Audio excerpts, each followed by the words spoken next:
Hello everyone, मजा आ रहा है वीडियो देख के? तो मजा आ रहा है तो भाई वीडियो को लाइक भी तो किया करो। वीडियो लाइक करने में कुछ जाता नहीं, अगर आपको पसंद आ रहा है तो लाइक तो बनता है। चलो ये सब लाइक सब्सक्राइब की बातें नहीं करते, हम सीधा आते हैं पॉइंट्स पे, क्योंकि हमें पढ़ाना पसंद है। ये सब चीजें आपके ऊपर है, अगर आपको अच्छा लगेगा तो आप खुद ही करेंगे।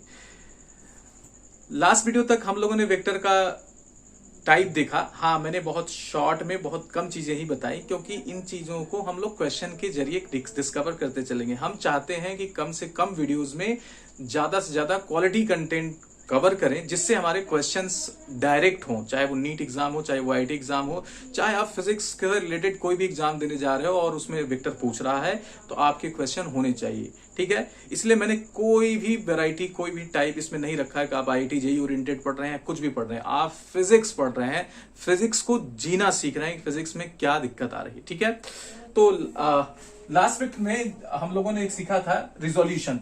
अब रिजोल्यूशन हमने करके देखा था, फॉर्मूला आया था। आज उसका मैं एकदम आपको शॉर्ट ट्रिक बताता हूं, शॉर्ट ट्रिक के साथ आप देखेंगे तुरंत। ठीक है, रिजोल्यूशन का शॉर्ट ट्रिक आपको तुरंत करके देगा। जैसे मान लीजिए आपके पास ये वेक्टर है, अब इसको कह रहा है कि रिजोल्व कर दीजिए, तो आपको ध्यान देना है कि आपके पास क्या है, ये कोऑर्डिनेट्स है।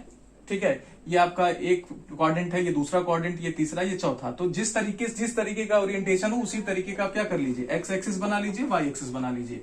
अब क्वेश्चन में आपको दिया रहेगा कि किसके अबाउट तोड़ना है, किसके अबाउट रिजॉल्व करना है। सपोज कर लीजिए कि ये थीटा है, तो अगर ये वेक्टर ए है तो वेक्टर ए का कॉस थीटा यहां आएगा, जहां एंगल होगा वहां कॉस थीटा, दूसरी जगह क्या आएगा, साइन थीटा। ठीक है, अगर मान लीजिए आपको ये वेक्टर दिया हुआ है तो आप क्या कर लीजिए, एक्स एक्सिस और वाई एक्सिस बना लीजिए। जिस तरीके का ओरिएंटेशन उसी तरीके का एक्स एक्सिस वाई एक्सिस। मान लीजिए ये वेक्टर बी है, थीटा यहां पे दे दिया, तो आप क्या करेंगे, बी का कॉस थीटा कहां जाएगा, यहां पे आ जाएगा, जहां थीटा वहां कॉस, और दूसरी जगह साइन थीटा। मान लीजिए आपको क्या कर दिया, आपको ऐसा वेक्टर दे दिया जाए, कोई दिक्कत नहीं, आप इसे एक्स एक्सिस बना लीजिए, इसे वाई एक्सिस, थीटा मान लीजिए आपको यहां दे दीजिए, सी वेक्टर है तो सी का कॉस थीटा इस एक्सिस पे आ जाएगा, सी का साइन थीटा यहां पे आ जाएगा। क्या दिक्कत है, कितनी आसानी से आपने रिजॉल्व करना सीखा। अब ये रिजॉल्व आपको हर एक क्वेश्चन में आपको मिलेगा। जब आप मैकेनिक्स करेंगे, फोर्स वगैरह रिजॉल्व करेंगे, तो आप ये पाएंगे कि आपको ऐसा रिजोल्यूशन आना चाहिए, इंस्टेंट करना है। न केवल मैकेनिक्स में, 11th 12th के जो आपके इलेक्ट्रोस्टैट्स हैं उन सब में भी आपको इस तरीके का रिजोल्यूशन आना चाहिए। तो आई होप आपको ये क्लियर है। तो क्लियर है तो वीडियो को अभी लाइक करो और चैनल को सब्सक्राइब करो अगर आप नए व्यूअर्स हैं, और साथ ही साथ हमारे पुराने वीडियोस को भी जाके देखिए, आपको 100% चीजें अलग मिलने वाली हैं। तो ये रिजोल्यूशन टेक्निक रहा, आप इसको कहीं भी देखेंगे तो इस्तेमाल कर सकते हैं। अब हमें एक इंपॉर्टेंट वेक्टर जानना है, जीरो वेक्टर। जीरो वेक्टर जानना जरूरी है क्योंकि ये क्वेश्चंस में आ जाता है। ठीक है, ऐसा वेक्टर जिसका मैग्नीट्यूड 1 हो, ऐसा वेक्टर जिसकी वैल्यू कितनी 1 हो। फॉर एग्जांपल जैसे मैं ए पॉइंट से बी पॉइंट पे गया और बी पॉइंट से वापस ए पॉइंट पे आ गया, तो अगर नेट डिस्प्लेसमेंट की बात करें तो वैल्यू कितनी होगी, 0 होगी। लेकिन यहां पर आप ध्यान से देखेंगे तो ओरिएंटेशन अलग होगा। कैसे, मैं मान लीजिए ऐसे जा रहा हूं, ठीक है, और पलट के मैं ऐसे आ रहा हूं, तो जब मैं वापस अपनी ओरिजिनल पोजीशन पे पहुंचा, पहले और अब के मुकाबले मेरा ओरिएंटेशन क्या है, अलग है। इसलिए जीरो वेक्टर में क्या होता है, वैल्यू तो 0 होती है लेकिन डायरेक्शन है कि नहीं। आपने देखा कि मैं जब गया तो उस डायरेक्शन में गया, वापस आया तो मेरा पहले ऐसे था, बाद में ऐसे हो गया। तो इस वजह से क्या हो रहा है, इसमें जीरो में भी डायरेक्शन, इसलिए एक ऐसा वेक्टर है जिसके पास क्या है, वैल्यू 0 है। ठीक है, तो a vector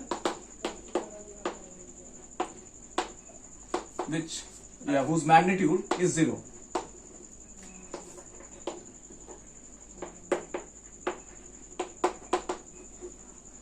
is called zero vector. क्या बोलेंगे इसको, जीरो वेक्टर। कितनी आसान सी बात है। अब इसको रिप्रेजेंट कैसे करेंगे, जीरो के ऊपर एरो लगा के। मैंने आपको पहले वीडियो में बताया था कि ये एरो केवल और केवल ये बताता है कि नीचे वाली क्वांटिटी वेक्टर है, ये कोई ऐसा चीज नहीं है जिससे हम डर जाएं। ठीक है,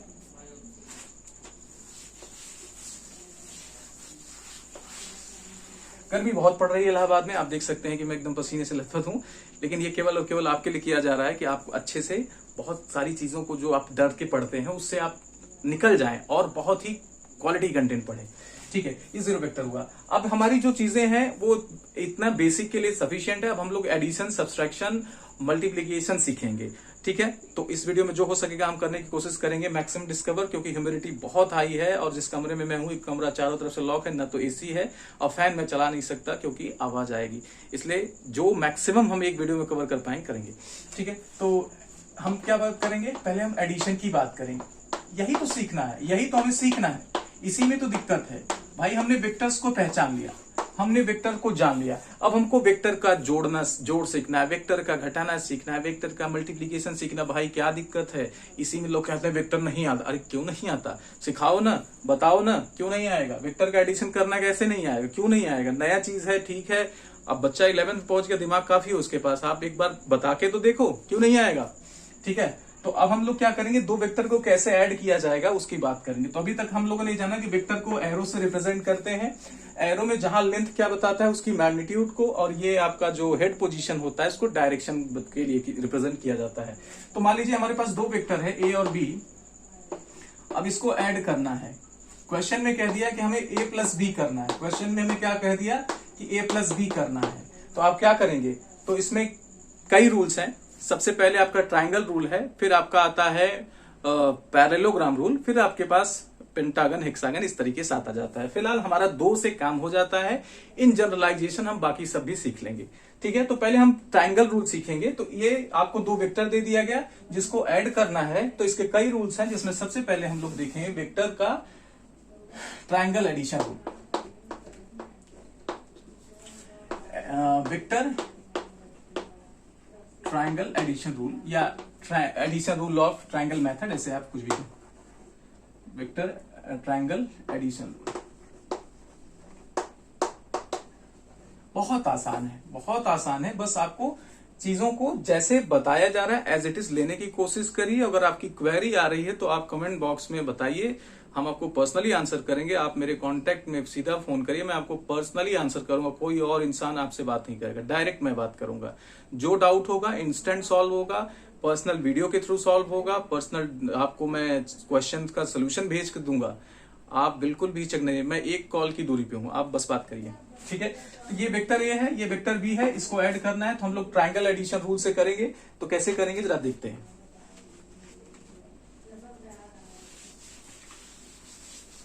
क्या करना है, कुछ नहीं। ठीक है, आप क्या करिए, आपको क्या दिया हुआ है, दो वेक्टर्स दिया हुआ है, ए ये दिया हुआ है, बी ये दिया हुआ है। क्या कह रहा है कि दो वेक्टर को ऐड करिए, ए प्लस बी। ठीक है, तो जिस ऑर्डर में दिया है उसी ऑर्डर को फॉलो करेंगे। पहले क्या करेंगे, जो ए दिया है ए को ड्रॉ करेंगे, ए को ड्रॉ करेंगे, फिर ए के हेड पोजीशन से दूसरे वाले वेक्टर को ड्रॉ करेंगे। ये बी को ड्रॉ कर दिया, ये बी को ड्रॉ कर दिया। अब क्या करेंगे, अब वेक्टर ट्रायंगल एडिशन रूल क्या कहता है, ये रूल क्या कहता है कि यहां से लेके यहां तक एक वेक्टर ड्रॉ करेंगे। ऐसे मतलब पहले वेक्टर के टेल पोजीशन से दूसरे वेक्टर के हेड पोजीशन तक एक वेक्टर ड्रॉ करेंगे, और ये जो निकल के आएगा वेक्टर, नया वेक्टर, यही क्या होगा, ए प्लस बी होगा।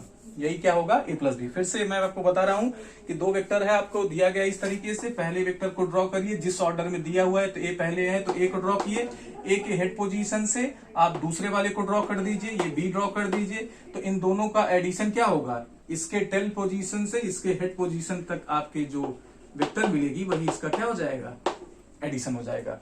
आप अभी वीडियो को पॉज करके एक बार रिकॉल करिए। ठीक है, चलिए, ये तो हमें समझ में आ गया किस तरीके से वेक्टर ड्रॉ करना है, नया वेक्टर कैसे दिखाना है, ऐड कैसे करना है। अब हमें क्या करना है, इसका रिजल्टेंट फाइंड करना है। रिजल्टेंट मतलब नया वेक्टर कैसे बन रहा है, रिजल्टेंट। ठीक है, ध्यान से देखिएगा, ये डेरिवेशन है थोड़ा सा, रिजल्टेंट ऑफ एडिशन। दो वेक्टर के एडिशन का कैसे रिजल्टेंट फाइंड करेंगे। ठीक है, तो एक छोटा सा फॉर्मूला डेरिवेशन है, उसको जरा ध्यान से देखेंगे। उसके बाद हम लोग क्या करेंगे, आगे पैरेललोग्राम पढ़ेंगे, फिर उसके बाद पेंटागन, हेक्सागन, फिर आपको मैं क्लोज जो वेक्टर फॉर्म करते हैं क्लोज शेप, उनके बारे में बताऊंगा। ठीक है, तो मान लीजिए हमारे पास क्या है, एक वेक्टर है। ठीक है, ये हमने क्या किया, तो उसमें दूसरा वेक्टर ऐड कर दिया, थोड़ा सा अच्छा दिखने के लिए मैं इसको थोड़ा सा टिल्ट बना रहा हूं, और ये नया वेक्टर आ रहा है। ठीक है, तो ये मान लीजिए ये 5 है, ये 4 है, तो ये नया कितना फॉर्म होगा उसका जानकारी लेना है। ध्यान से देखो, जैसे मैंने क्या किया, ये अगर आपको याद होगा पाइथागोरस थ्योरम, तो अगर ये 5 हो और ये ये 4 हो, ये 3 हो, तो ये कितना होता है, ये 5 होता है। तो इसी तरीके से अगर ये वेक्टर है, इसका कुछ मैग्नीट्यूड है, इसका कुछ मैग्नीट्यूड है, तो इसका कितना मैग्नीट्यूड होगा, साथ ही साथ ये किस एंगल पर निकलेगा, किस एंगल पर इसका ओरिएंटेशन होगा, ये सब हमें जानना है ना। ठीक है, तो आप ये देख सकते हो कि आप डायरेक्ट नहीं जोड़ सकते, 4 + 3 करके आप इसे 5 नहीं कर सकते ना, तो इसलिए ये दोनों वेक्टर ऐड होके ये कितना देंगे इसी का डेरिवेशन हमें करना है। तो हम इसके लिए क्या सपोज कर लिए कि दो वेक्टर हैं जिनके बीच में एंगल कितना है, थीटा। तो अगर वेक्टर ये ए है, ये ए वेक्टर है और ये बी वेक्टर है, तो थीटा एंगल दिखाने के लिए हमें क्या करना होगा, इसको आगे बढ़ाना होगा, ये थीटा एंगल पे है, ये दोनों आपस में क्या है, थीटा एंगल पे है। तो इसकी वजह से जो नया वेक्टर बन रहा है उसका वैल्यू कितना होगा और किस एंगल पे जाएगा, हम उसको देखेंगे। तो जरा देखना, इसको समझते हैं। उसके लिए हम लोग क्या करेंगे, अब जो चीजें हमें पहले से पता है उसी का इस्तेमाल करेंगे। तो हम उसके लिए क्या कर लेंगे, इसको राइट एंगल ट्राइंगल बनाने की कोशिश करेंगे। राइट एंगल ट्राइंगल बना लिया है ना, ये बड़ा वाला ट्राइंगल देखो, ये वाला जो नया डॉटेड मैं बना रहा हूं, ये राइट एंगल बन रहा है कि नहीं बन रहा है। अब इसी का इस्तेमाल करके हम लोग क्या करेंगे, आगे चलेंगे। तो यहां पे हमने दो वेक्टर्स लिया, लेट दो वेक्टर्स लिए, कौन कौन से, ए एंड बी, कितने एंगल पे, at an angle theta with each, at an angle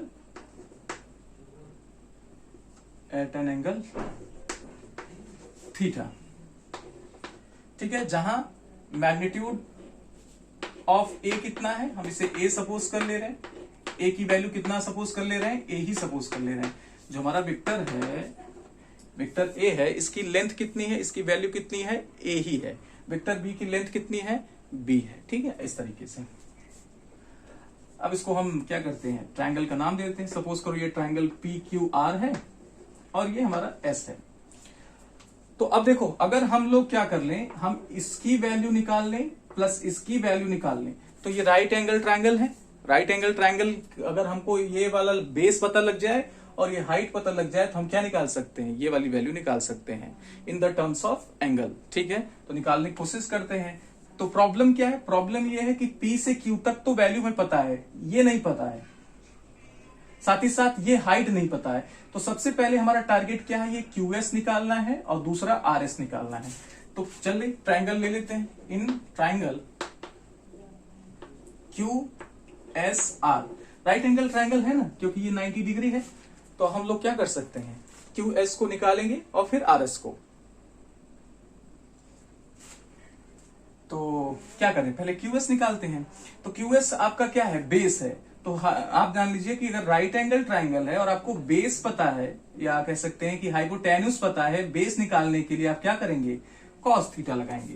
तो कॉस थीटा लगाएंगे, तो कॉस थीटा क्या होता है, बेस अपॉन हाइपोटेन्यूस। अगर हिंदी में बोले तो आधार बटे कर्ण। तो यहाँ पे बेस आपका कितना है, QS है और आपका ये जो QR है वो आपका एज अ हाइपोटेन्यूस काम कर रहा है। इसकी वैल्यू क्या होगी भाई, इसकी वैल्यू तो QS ही होगी। QR की वैल्यू है आपकी लेंथ कितनी है, क्योंकि ये वेक्टर B है और वेक्टर B का लेंथ कितना है, B है, तो ये B हो जाएगा। तो अगली लाइन में चूंकि हमारा इंटरेस्ट QS में है, तो QS इज इक्वल टू क्या आ जाएगा, B cos थीटा। इसको आप इक्वेशन 1 बना के रखेंगे, हमें इसकी जरूरत पड़ेगी आगे, ठीक है। आ जाइए दूसरे वाले पे, हमें चूंकि क्या निकालना है, RS। इसी तरीके से तो ये क्या कहेंगे, परपेंडिकुलर निकालना है। तो परपेंडिकुलर किस में आता है, परपेंडिकुलर विद हाइपोटेन्यूस किस में आता है, साइन में आता है। क्लास 10th में आपने पढ़ा होगा। तो sine theta is equal to क्या हो जाएगा, परपेंडिकुलर आपका RS है और हाइपोटेन्यूस आपका क्या है, QR है, ठीक है। तो QR की वैल्यू कितना है, B है, तो RS की वैल्यू कितनी आ जाएगी, B साइन थीटा, जैसे अभी हम लोगों ने निकाला, ये आ गया, ठीक है। अब मैं इसको हटाऊंगा, जो चीजें जरूरी है उसको छोड़ के बाकी हटा दूंगा, ठीक है। तो अब हम बड़े वाले ट्रायंगल में क्या करेंगे, पाइथागोरस थ्योरम लगा देंगे। इन ट्रायंगल PSR में क्या होने वाला है कि PR का जो स्क्वायर है, पाइथागोरस थ्योरम कि आपका हाइपोटेन्यूस का स्क्वायर जो होगा वो क्या होगा, ये बेस के स्क्वायर का प्लस परपेंडिकुलर के स्क्वायर का सम होगा। यानी आपका ये हो जाएगा PS square plus PR square. इसमें तो दिक्कत नहीं होनी चाहिए, ये तो बहुत बेसिक बात है, ठीक है।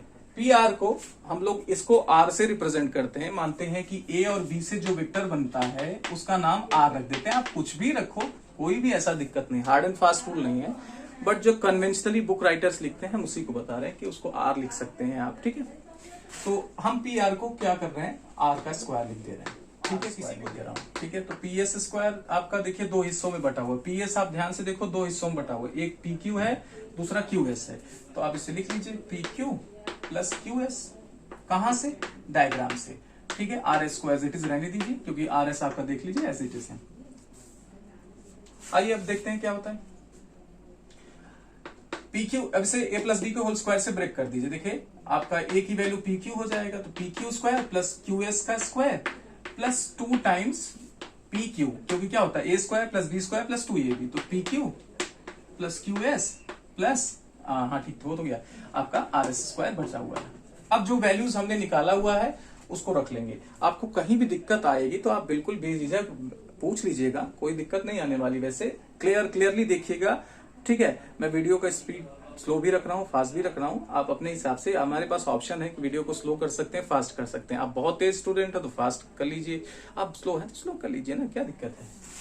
चलिए पीक्यू की वैल्यू कितना है भाई? पीक्यू की वैल्यू हम लोग क्या कर रहे हैं, ये लेंथ ले रहे हैं, और लेंथ की वैल्यू कितना ऑलरेडी बताया जा चुका है ए, तो ये ए स्क्वायर हो जाएगा। क्यूएस कितना है? क्यूएस की वैल्यू आप देखिए आपने निकाला हुआ है, कितना है? बी कॉस थीटा, तो ये क्या हो जाएगा? बी कॉस थीटा का होल स्क्वायर, यानी बी स्क्वायर पे भी आ जाएगा, कॉस स्क्वायर पे भी आ जाएगा, कॉस पे भी स्क्वायर आ जाएगा। फिर यहाँ पे आ जाइए, अब मैं इसको मिटा सकता हूँ, इस ट्राइंगल को, ठीक है, इस लाइन को मिटा सकता हूँ क्योंकि जरूरत नहीं है। 2 PQ, PQ की वैल्यू क्या है? PQ की वैल्यू ए है। QS की वैल्यू कितना है? QS की वैल्यू बी कॉस थीटा है, तो ये बी कॉस थीटा लिख दिया। RS की वैल्यू कितना है? बी, देखिए बी साइन थीटा, तो आपका क्या हो जाएगा? B square sine square theta. Values को देखते चलिए, आप देखते चलिए। पीक्यू की वैल्यू ए स्क्वायर थी, मतलब ए थी, और स्क्वायर होने की वजह से स्क्वायर हो। क्यूएस की वैल्यू क्या थी? बी कॉस थीटा, तो यहाँ गया B square cos square theta. PQ की वैल्यू क्या थी? ए थी, क्यूएस की वैल्यू बी कॉस थीटा थी, आरएस की वैल्यू बी साइन थीटा थी, तो इस तरीके से वैल्यू रख दिया। अब इसे हम लोग क्या कर देंगे? सिंप्लीफाई कर देंगे, सिंप्लीफाई कर देते हैं। अगली लाइन में सिंप्लीफाई कर देंगे, कैसे? यहाँ पे देखो B square cos square theta है, यहाँ B square sine square theta है, तो अब हम इसका अगर बी स्क्वायर कॉमन ले लें तो कॉस क्या बचेगा? देखिए अगली लाइन में लिख दे रहा हूं, ठीक है, इसको एक साथ ले रहे हैं, तो बी स्क्वायर कॉमन ले लो, ये क्या आ जाएगा? Cos square theta plus sign square theta आएगा कि नहीं? ये बच जाएगा, ये क्या बचेगा? 2ab कॉस थीटा, है ना? ये क्या आएगा? ये बना जाएगा, क्या बचा? A square B square plus 2ab cos theta. क्या आया? A square plus B square plus 2ab cos theta. ये आपका कितना आया? ये आर स्क्वायर आया। नए वेक्टर का लेंथ आ गया, नए वेक्टर का लेंथ निकालने का फॉर्मूला आ गया।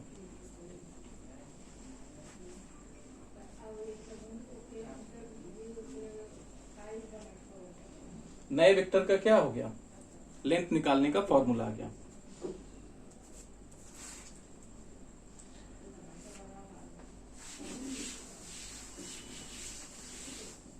ठीक है, कहने का मतलब क्या है कि हमने क्या किया? वेक्टर ए लिया, वेक्टर बी लिया, इसकी लेंथ ए है, इसकी लेंथ बी है। अगर आपको क्या करना है? आर का लेंथ निकालना है कि ये जो रिजल्टेंट नया वेक्टर बनेगा उसका लेंथ कितना होगा? उसका लेंथ होगा आर स्क्वायर का, इसका फॉर्मूला है R square is equal to A square plus B square plus 2ab cos theta, जहां थीटा ए और बी के बीच का एंगल है। ठीक है, आप इसको याद रखेंगे। अब इसमें हम लोग देखेंगे कि भाई इसका हम ओरिएंटेशन अलग अलग कर दें तो क्या होगा। तो इसमें सबसे पहले हम केस 1 में अगर थीटा 0 हो जाए, थीटा 0 होने का क्या मतलब है? थीटा 0 होने का मतलब है कि दोनों वेक्टर एक ही डायरेक्शन में हो जाए, दोनों वेक्टर क्या हो जाए? एक ही डायरेक्शन में हो जाए। जैसे ऐसे आप मान लीजिए किसी बॉडी पर आप फोर्स लगा रहे हो, जैसे किसी कार पे आप पुश कर रहे हो, तो एक मैं हूं, एक बगल में कोई पुश कर रहा है, तो दोनों के बीच में एंगल कितना हो गया? 0 हो गया। ठीक है, तो अगर थीटा 0 हो जाएगा तो आप ये बताओ कि अगर आप दो लोग कार को एक ही डायरेक्शन में पुश कर रहे हो, मान लीजिए, ठीक है, ऐसे ही ये मेरी मान लीजिए कार है, ठीक है, पुराने जमाने की कार है मेरी, ठीक है। अब इसको दो लोग क्या कर रहे हो? एक ही डायरेक्शन में पुश कर रहे हो, तो दोनों का फोर्स ऐड होगा कि नहीं? मान लीजिए 10 न्यूटन का फोर्स इसने लगाया, 5 न्यूटन का फोर्स इसने लगाया, तो क्या होगा? रिजल्टेंट कितने का क्रिएट होगा? 15 का क्रिएट होगा ना। तो ऐसे ही अगर आप दो वेक्टर को क्या कर रहे हो? Theta is equal to 0 degree पे लगा रहे हो, तो इसका वैल्यू कितना होगा? तो आर स्क्वायर की वैल्यू कैसे निकालोगे? A square plus B square plus 2ab cos theta. Cos theta की वैल्यू यहाँ पे क्या रखोगे? कॉस 0 रखोगे, तो कॉस 0 रखोगे तो वैल्यू कितनी आ जाएगी? 1। तो यहाँ पे आपका ये क्या रह जाएगा? ए बी रह जाएगा। तो आर इज इक्वल टू क्या हो जाएगा? A square plus B square plus 2ab, तो ये क्या हो जाएगा? ए प्लस बी का होल स्क्वायर। आप अगर दोनों को स्क्वायर रूट ले लेंगे तो आर इज इक्वल टू क्या आ जाएगा, ए प्लस बी। यानी अगर सेम डायरेक्शन में है वेक्टर्स तो उनको सिंपल ऐड कर देना है। रिजल्टेंट वैल्यू निकालने के लिए आप क्या करेंगे, ऐड कर देंगे, जैसा कि मैंने आपको एग्जांपल बताया। ठीक है,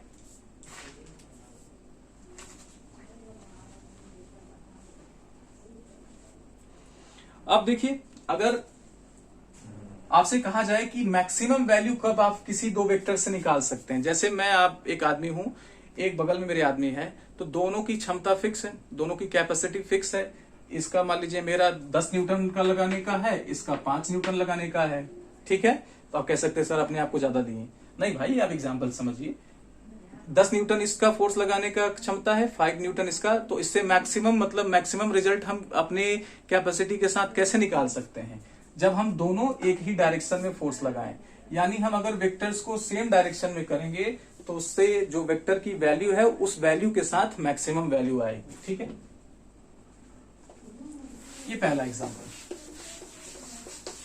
दूसरा, अगर 90 डिग्री पे लगाते हैं, theta is equal to 90 degree पर, हम क्या कर रहे हैं, हम इधर की तरफ फोर्स लगा रहे हैं और ये इधर की तरफ भाई साहब लगा रहे हैं।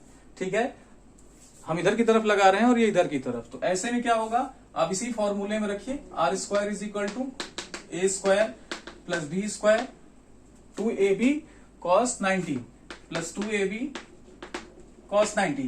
cos 90 की वैल्यू आपको याद होनी चाहिए कितनी होती है, 0 होती है। तो अगर ये 0 हो गया तो ये टर्म क्या हो जाएगा, 0 हो जाएगा।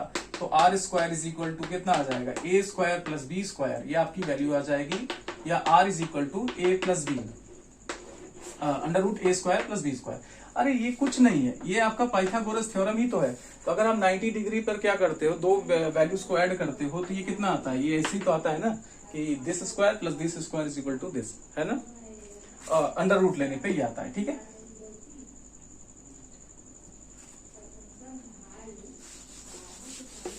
अब आते हैं क्या, अपोजिट डायरेक्शन में, यानी theta is equal to 180, case 3 theta is equal to 180। ठीक है, ये मेरी कार है, अगेन मैं फिर से कार ले रहा हूं, आप मान लीजिए झंडू कार है मेरी, क्या किया जाए। ठीक है, मैं इधर से 10 न्यूटन का फोर्स लगा रहा हूं, अंधा आदमी उधर से 2 न्यूटन का फोर्स लगाया जा रहा है, मान लो थोड़ा बराबर ले लो, 8 न्यूटन का, या मान लो 10 न्यूटन का मान लेते हैं। अब क्या होगा, मैं 10 न्यूटन से इधर फोर्स लगा रहा हूं, अगला इधर से लगा रहा है, रिजल्टेंट क्या आ रहा है, 0। मैं परेशान, पसीना पसीना के आगे क्यों नहीं बढ़ रहा है, ये पसीना पसीना के आगे क्यों नहीं बढ़ रहा है, क्यों, क्योंकि भाई क्या हो रहा है, हम दोनों एक दूसरे के अपोजिट फोर्स लगा रहे हैं। तो जो मैं बता रहा हूं उस फॉर्मूले में भी दिखना चाहिए ना। तो R square is equal to क्या हो जाएगा, A square plus B square plus 2ab cos 180। अब cos 180 की वैल्यू आपको पता होना चाहिए, -1 होता है। इसकी मैं एक शॉर्ट बनाया हूं, ध्यान से देखेंगे, आपको लर्निंग कैपेबिलिटी इतनी जबरदस्त बताया हूं ना कि कोई आपको बता नहीं सकता वैसा। तो cos 180 की वैल्यू -1 हो जाएगी, तो ये क्या हो जाएगा, A square plus B square minus 2ab होगी कि नहीं। अब ये क्या होगा, A square plus B square minus 2ab, तो ये क्या हो जाएगा, ए माइनस बी का whole square, square root cancel कर दो तो आर की वैल्यू क्या हो जाएगी, ए माइनस बी। तो क्या हो जा रहा है, माइनस हो जा रहा है कि नहीं। अगर अपोजिट डायरेक्शन में हम लोग फोर्सेस लगा रहे हैं, अपोजिट डायरेक्शन में वेक्टर्स को अगर अप्लाई कर रहे हैं, तो रिजल्टेंट में कैसे मिलेगा, माइनस होके। तो अगर 10 न्यूटन का फोर्स यहां से लगा रहे हैं, 10 न्यूटन का यहां से फोर्स लगा रहे हैं इस कार पे, तो रिजल्टेंट क्या होगा, 0 होना चाहिए। ऐसा हमें यहां भी फील होगा, ऐसा इनको भी फील होगा, है कि नहीं, और हमारे मैथमेटिक्स में भी दिखना चाहिए। तो फिजिक्स है क्या, फिजिक्स आपका एक तरीके से जो फिजिकल सिस्टम है उसको मैथमेटिकली समझना है, उसको मैथमेटिक्स के थ्रू समझना है, प्लस उसमें अगर कुछ चांस है इम्प्लीमेंटेशन का, उस मैथमेटिक्स पैटर्न को ऑब्जर्व करके अगर आप कुछ बना सकते हो, कुछ नया इंप्लीमेंट कर सकते हो, तो यही तो फिजिक्स है। डरने की जरूरत नहीं है। ये वीडियो इतना ही रखते हैं, गर्मी बहुत ज्यादा है, पहले मेंशन कर रहा हूँ कि मैं बहुत ज्यादा गर्मी में वीडियो बना रहा हूँ।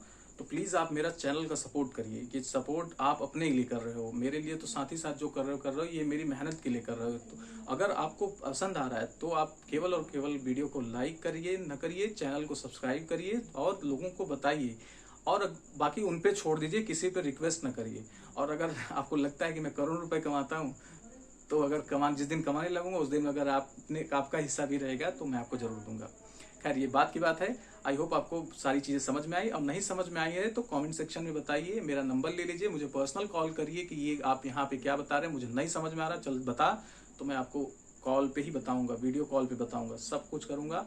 बस आप मेरे लिए सपोर्ट करते रहिए। चलिए, थैंक यू।